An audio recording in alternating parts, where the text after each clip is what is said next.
Ça fait des années que je m'étais pas intéressé au boîtier photo, mais celui-là...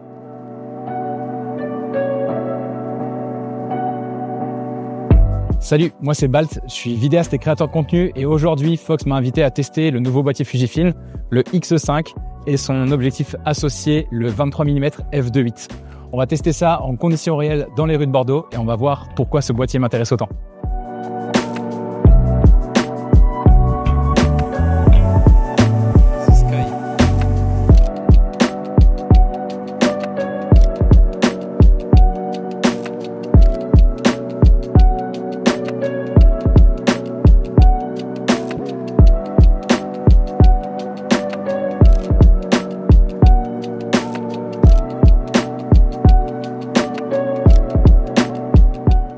Je vais profiter de ce banc pour parler des specs du boîtier. Donc comme vous l'avez compris, on est sur un boîtier au format télémétrique, donc très proche du Fujifilm X106 avec un corps en métal, vraiment très beau, très esthétique, très confortable. On a un capteur de format APS-C de 40 mégapixels, il est stabilisé. Niveau montée en ISO, on va pouvoir ouvrir jusqu'à 12800. On est sur un format évidemment très compact, vraiment dédié au voyage, à la street photo, à la discrétion. Ce qu'on apprécie beaucoup sur ce genre de boîtier, c'est la possibilité de gérer tous les réglages directement sur le corps du boîtier. Donc on va avoir l'ouverture qui va être gérée directement sur l'objectif, la vitesse d'obturation avec un gros bouton ici et pouvoir aussi gérer l'exposition avec ce bouton-là.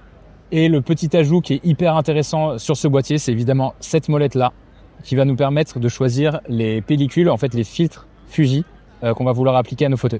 Cette molette, on l'a en permanence sous le pouce et en fait, on va pouvoir changer de filtre pendant qu'on est en train de shooter. Et ça, c'est vraiment très appréciable.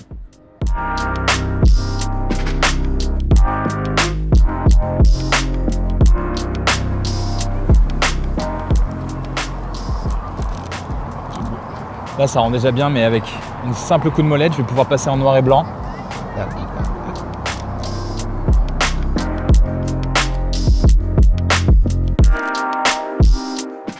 Je pense que ce qui est cool, c'est que par exemple pour des moments assez classiques, genre des photos en famille, des choses comme ça, on peut utiliser les filtres, comme ça il n'y a pas à les retoucher, on peut les envoyer directement à nos proches et ça c'est super cool pour ça. Et dans l'idée, en fait, les filtres ils sont tellement bien, tellement poussés, etc. que limite ça peut se poster comme ça sur les réseaux pour faire des jolies stories, des trucs comme ça.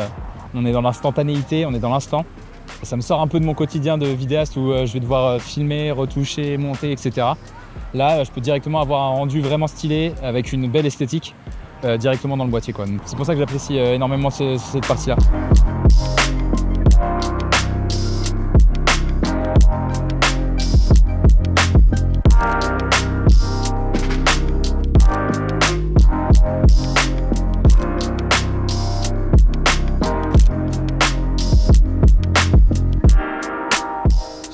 Option pas négligeable pour un appareil street photo, on va avoir un écran inclinable. Ça c'est très pratique pour être encore plus discret quand on shoot. Typiquement, je vais pouvoir me mettre à hauteur comme ça, faire semblant que je suis en train de regarder mes photos et en même temps shooter des passants. Donc ça c'est très cool. Et pour mes amis vlogueurs, on va pouvoir aussi avoir un flip screen comme ceci, ce qui est très pratique pour faire des petites vidéos. On a la possibilité d'acheter le boîtier nu ou directement avec son objectif kit qui est un 23 mm f2.8.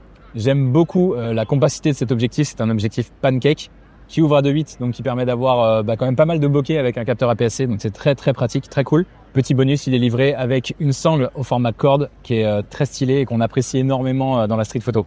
Et du coup, pour tous les amateurs de vidéo, sachez que le boîtier filme en 6K 30 images par seconde, en 4K 50 images par seconde également. On peut utiliser les pellicules pour faire les vidéos, mais on peut utiliser aussi le mode F-Log qui est très intéressant et que j'ai pu tester pendant mes vacances. Je vais vous balancer la série tout de suite là.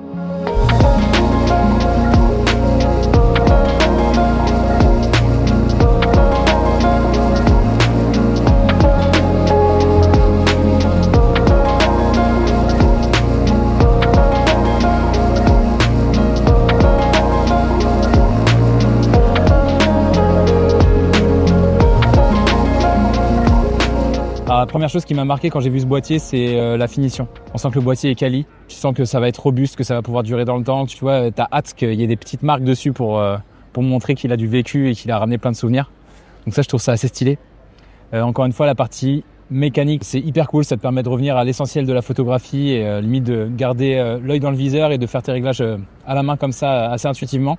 Ce que j'ai beaucoup apprécié aussi, c'est l'autofocus qui est hyper rapide. Il est capable de détecter facilement des corps, des visages, etc. Et je trouve qu'en street photo, c'est hyper intéressant parce que parfois, tu n'as pas le temps de faire correctement ta mise au point. Et la dernière chose pour moi, c'est le capteur de 40 mégapixels. Alors oui, on a une focale fixe, mais du coup, avec 40 mégapixels, on va pouvoir faire pas mal de crop, pas mal de zoom dans l'image sans détériorer la qualité de l'image. Et ça, c'est vraiment, vraiment cool. Et en plus de ça, je trouve que le viseur et l'écran, ils sont bien définis et ça rend vraiment honneur aux 40 mégapixels.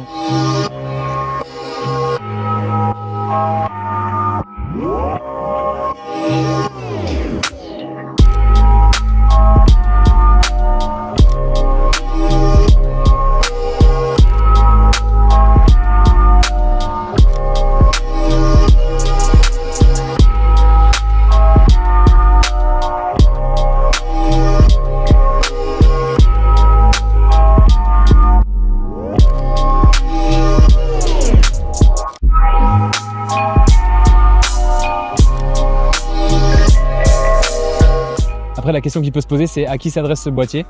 Selon moi, ça s'adresse à des utilisateurs quand même un peu avancés, dans le sens où je pense qu'il faut avoir une certaine expérience photographique pour s'intéresser à ce genre de boîtier et ce genre de budget. En plus de ça, comme je vous l'ai dit, il y a aussi les pellicules, les filtres qui permettent d'avoir des rendus directement à l'intérieur du boîtier sans avoir à retoucher les photos.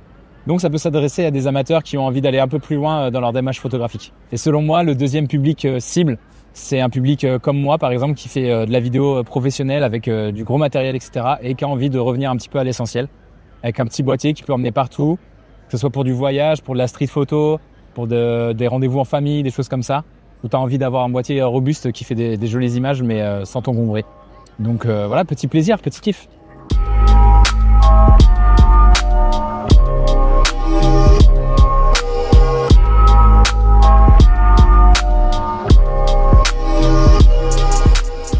Et c'est une fin de tournage pour le test de ce boîtier Fujifilm X5. Franchement, j'ai kiffé l'utiliser. C'était un pur bonheur de le tester dans les rues de Bordeaux. Merci beaucoup à Fox pour l'opportunité. J'espère que cette vidéo vous a plu. Pensez à la liker et à commenter en disant ce que vous avez pensé du rendu de ces images. Merci à Sam, juste derrière la caméra pour tout ça. Évidemment, pensez à vous abonner à Fox TV. Et puis, on se retrouve sur fox.fr, le site de référence pour tout matériel photo et vidéo de qualité. À bientôt. Ciao.